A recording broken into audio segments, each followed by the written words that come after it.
जी हाँ नाज़रीन, drama serial सजावार के नेक्स्ट आने वाली एपिसोड में आप देखेंगे कि जब रज़ा की माँ रज़ा से गिले शिकवे करती है और कहती है कि आखिरकार तुम क्या कुछ करते फिर रहे हो, जैसा सुंबल कहती है तुम वैसा ही करते हो।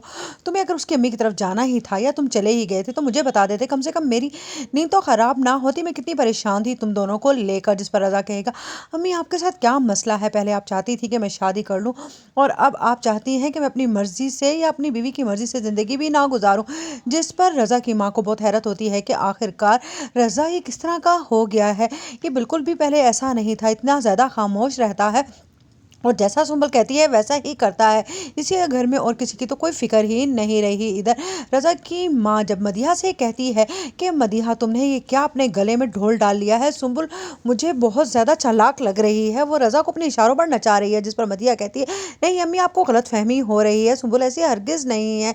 अभी नई नई शादी हुई है, शायद इसी वजह से वो आंटी से मिलने चले गए होंगे, लेकिन मैं उससे बात ज़रूर करूँगी कि उसे आपको बताकर जाना चाहिए था। उधर आप देखेंगे कि मुस्कान का रो रो कर बुरा हाल होता है और इधर आशिक को समझ आ जाती है कि ये एक सब सोचे समझे स्कीम थी, तभी तो उसकी शादी सुंबल से हुई है।